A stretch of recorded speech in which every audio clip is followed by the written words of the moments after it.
ಭದ್ರತೆ ಕುರಿತ ಕ್ಯಾಬಿನೆಟ್ ಸಮಿತಿ ಸಭೆ, ಮೋದಿ ನೇತೃತ್ವದಲ್ಲಿ ಹೈ ವೋಲ್ಟೇಜ್ ಮೀಟಿಂಗ್.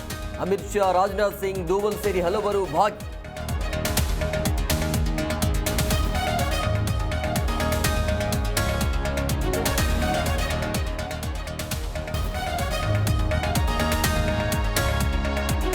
ಕನ್ನಡಿಗರ ನೆರವಿಗೆ ಸಂತೋಷ್ ಲಾಡ್. ಕಾಶ್ಮೀರದಲ್ಲಿ ಪ್ರವಾಸಿಗರನ್ನ ಭೇಟಿಯಾಗಿ ಚರ್ಚೆ. ಮಧ್ಯರಾತ್ರಿ ಮೃತದೇಹಗಳು ಬೆಂಗಳೂರಿಗೆ ಆಗಮನ.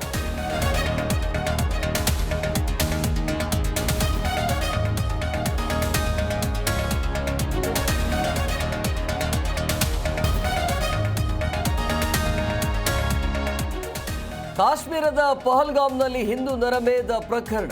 ದಾಳಿಯಲ್ಲಿ ಮೃತ ಕುಟುಂಬಕ್ಕೆ ಪರಿಹಾರ ಘೋಷಣೆ. ತಲಾ 10 ಲಕ್ಷ ರೂಪಾಯಿ ಘೋಷಿಸಿದ ಸಿಎಂ ಸಿದ್ದರಾಮಯ್ಯ.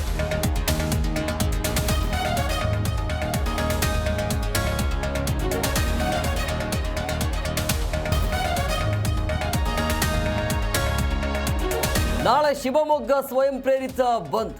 ಮಧ್ಯಾಹ್ನದವರೆಗೂ ಮಂಜುನಾಥ್ ಪಾರ್ಥಿವ ಶರೀರ ದರ್ಶನ. ಕೇಂದ್ರ ಸಚಿವ ಪ್ರಹ್ಲಾದ್ ಜೋಶಿ ಭಾಗಿ.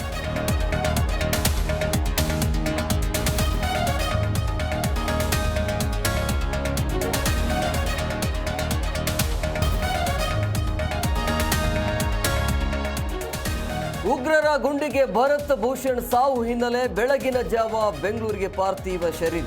ಅಂತಿಮ ದರ್ಶನ ಬಳಿಕ ಹೆಬ್ಬಾಳದಲ್ಲಿ ಅಂತ್ಯ ಸಂಸ್ಕಾರ.